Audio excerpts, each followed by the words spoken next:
안녕하세요. 이민경 행정사입니다. 오늘은 외국환 거래 업무에 대해서 말씀드리겠습니다. 여러분 좋아요, 구독, 알림 잘 부탁드립니다. 제가 이제 릴스나 뭐 그런 걸 할 때 짧은 시간 안에 얘기를 하다 보니까 뭐 외국환 거래 전문가 이민경 행정사입니다. 뭐 이런 식으로 이제 수많은 아이템에 대해서 전문가라고 말을 하면은 어떻게 그렇게 다 전문가냐 이렇게 반문을 하시는 분도 계실 수가 있습니다. 그리고 이민경 행정사는 하는 아이템이 뭐뭐야 라고 이제 질문을 또 하시기도 하죠. 이럴 경우 사실은 안 하는 게 뭐냐 라고 질문하는 게 더 빠른 답을 얻을 수 있지 않을까 할 정도로 이제 그 많은 업무를 하고 있습니다. 그렇게 많은 업무를 하게 된 배경은 제 스스로 그런 걸 해야겠다라고 생각을 한 것보다는 의뢰인들께서 이제 이거 하세요? 저거 하세요? 라고 질문을 했을 때 제가 그 아이템들을 소홀히 하지 않고 하나하나 공부를 하면서 저축을 하다 보니까 하는 아이템이 굉장히 많아진 거죠.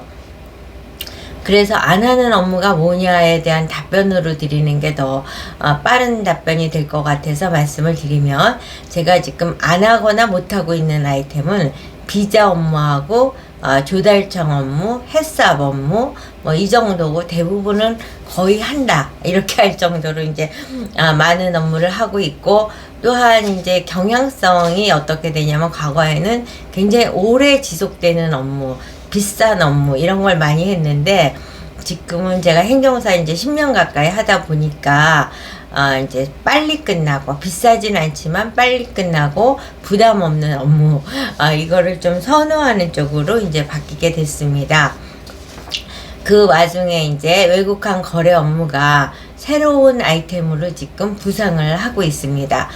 작년에 우연치 않게 한 의뢰인이 이제 그 중국에서 대한민국의 고가 주상복합을 세 채나 사면서 그 세 채를 사기 위해서 돈을 인출해야 되는데 이제 외국환 거래의 특수성을 고려하지 않은 채 은행으로 송금을 하고 인출을 못해서 발을 동동 구르는 케이스가 이제 저한테 의뢰가 들어왔죠.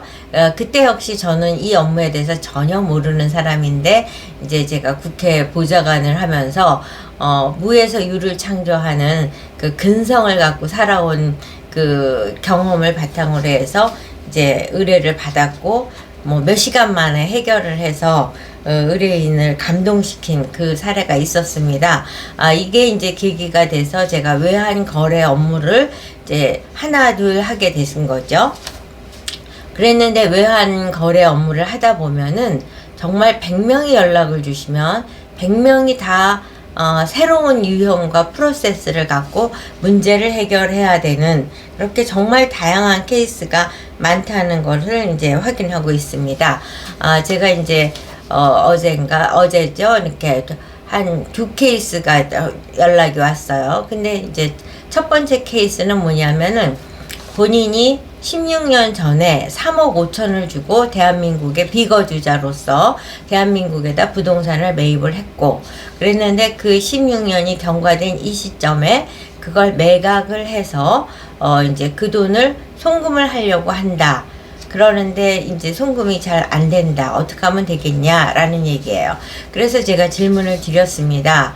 이제 물론 3억 5천에 16년 전에 구입을 했으면 지금 뭐 35억이 됐을 수도 있고, 굉장히 이제 현 시가는 질문을 하지는 않았지만 그거를 이제 송금을 해야 되는데, 그러시다면 16년 전에 그 부동산을 매입할 당시에 한국은행에다가 취득 신고를 하셨습니까? 라고 말씀을 드렸어요. 그랬더니 안 했대요. 그걸 하셔야지 송금이 가능하실 거다. 그랬더니 뭐 16년이나 지났으니까 괜찮아요. 뭐 이런 식으로 제가 이제 불필요한 프로세스를 제안해드리는 것 같이 이제 얘기를 하시더라고요. 그리고 또한 이제 며칠 전에 연락 주신 분도 본인이 이제 비거주자로서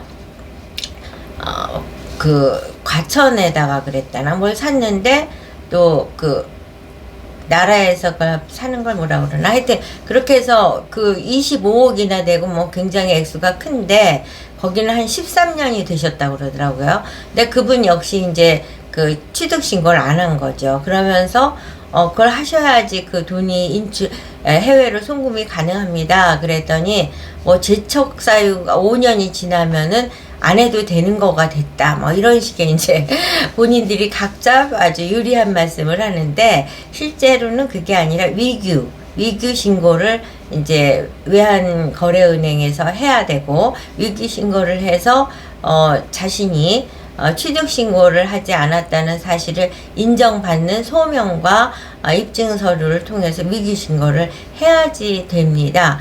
그렇게 해야지만 과거에 이행하지 않은 의무에 대한 문제가 해결이 되고 그 이후에 이제 송금이 가능하게 된다는 점 유념하셔야 됩니다. 그래서 제가 외국한 거래에 대한 얘기를 하다 보면은 많은 분들이 이제 잘못된 정보를 갖고 본인에게 유리한 그런 해석을 하시는 경우들이 있었습니다. 그리고 이제 다른 케이스로 연락 온 것이 해외 동남아에다가 이제 제조 공장을 설립을 하기 위한 법인을 설립을 한 거예요. 이제 왜냐하면 우리나라 인건비도 비싸고 경기도 어렵고 그러다 보니까 이제 한국에서 제조업을 하시는 분이 동남아에 법인을 설립하고 제조 공장과 시설을 갖추려고 지금 하는데 그러려면은 이제 법인이기 때문에 100% 지분은 아니고 본인 가족이 40% 지분이고 그러니까 60%는 이제 그 동남아 현지인이 지분을 갖고 있는 걸로 법인을 설립을 했는데 그것을 이제 돈을 보내야 되는 거죠. 그 송금을 하려면은 그거 역시 한국은행으로부터 자금을 이제 송금하는 것 관련 서류를 이제 준비를 해야 되는 거예요. 그게 금전의 대차 계약 신고, 금전 대차 계약 신고서를 제출을 해야 되는데 이분께서는 금전 대차 계획서만 써갖고 왔더라고요.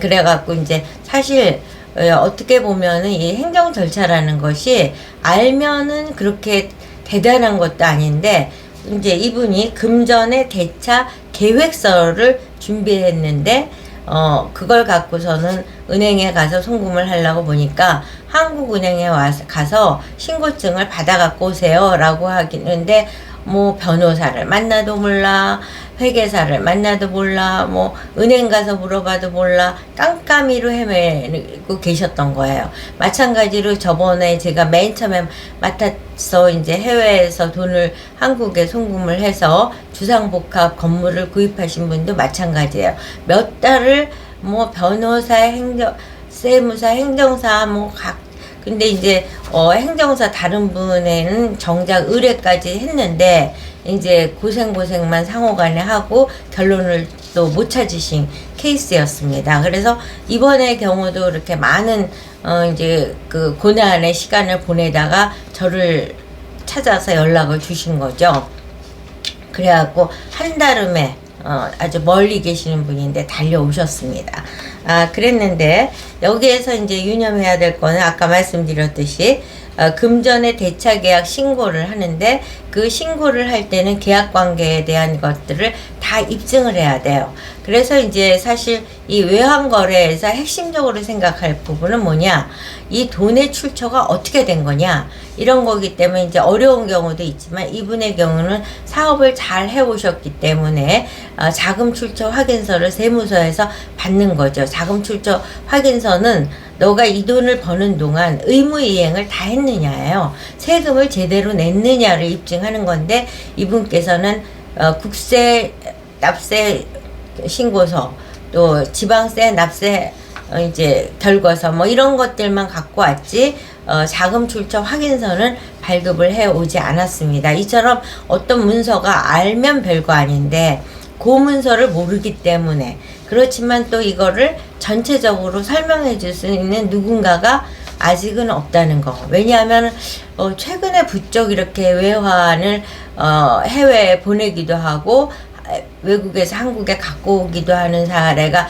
굉장히 많이 늘고 있지만 과거에는 이와 같은 사례들이 많지 않다 보니까 이거를 마땅히 설명해 주실 분들이 많지 않게 된 게 현실이 아닌가. 제가 이제 그 의학 외품을 할 때도 마찬가지였습니다. 그때도 그런 아이템은 존재하되 그걸 관심 가질 만큼 시장이 형성이 안 됐었던 거죠. 마찬가지로 지금 외환거래가 그런 케이스라고 생각이 됩니다. 그래서 이제 돈이 어디서 생겼느냐를 입증하면 되고 그 돈을 어디로 보내는데 그 목적이 뭐냐를 입증을 하는 거예요. 그래서 이분은 돈의 출처를 입증하는 데는 그렇게 무리가 없는데 돈을 보내는 목적, 그러면 이제 자기네가 돈을 보내는데 이거를 기계도 살 거고 팔레트도 구입을 하고 시설도 갖추고 그러면서 그냥 굉장히 말장난 비슷하게 제작사 이런 식으로 썼어요. 그래서 반드시 이 제작사의 사업자 등록증과 명칭을 명료하게 하고 계약서까지 첨부를 해야지 그 돈을 송금하는 행위가 입증이 되지, 그렇게 막연하게 기재해서는 안 됩니다 라고 이제 그와 같은 준비를 하시도록 가이드를 해드렸습니다. 근데 이거에 대한 입증이 정확하지 않고 이랬을 경우에는 이게 자칫하면 가족관계에게 보내기 때문에 증여로 될 수가 있습니다. 그렇기 때문에 이 업체에서도 가장 이제 경계하는 게 증여로 해석이 돼서 증여세를 내야 되는 그거를 피하고 싶다라는 게 이제 목적인 거죠. 그래서 이처럼 외국환 거래라는 것은 케이스도 굉장히 다양하고 아직 이 부분에 대한 경험자가 많지 않기 때문에 이제 많은 분들이 고생을 하고 저를 찾아오시는데, 저 역시 케이스가 너무너무 많아서 개별 케이스별로 공부를 해가면서 지식의 깊이가 자꾸 깊어지고 있습니다. 그래서 이제 위규 신고라는 것도 이제 제가 며칠 전에 알게 됐어요. 그런데 그 은행원도 위주 신고라는 거예요. 위주 신고. 그래서 위주 신고로 막 검색을 암만 해도 안 내는데 위규 신고. 그러니까 규정을 위반했다는 것을 소명하는 게 위규 신고죠. 이제 얘기를 돌아가면은 내가 부동산 취득 신고를 했어야 되는데 16년 전에 그걸 하지 않았기 때문에 위기 신고를 하고 위기 신고를 통해서 타당한 이유가 납득이 되었을 적에 부동산 취득 신고를 하지 않은 원인 행위에 대해서 풀어지는 겁니다.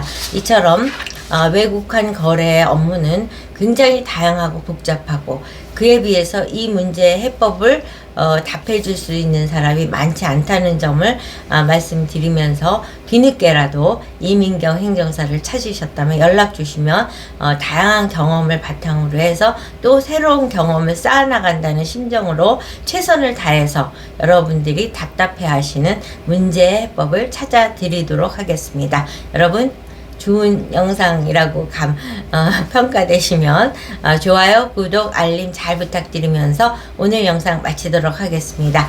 다음 시간에 또 뵙겠습니다.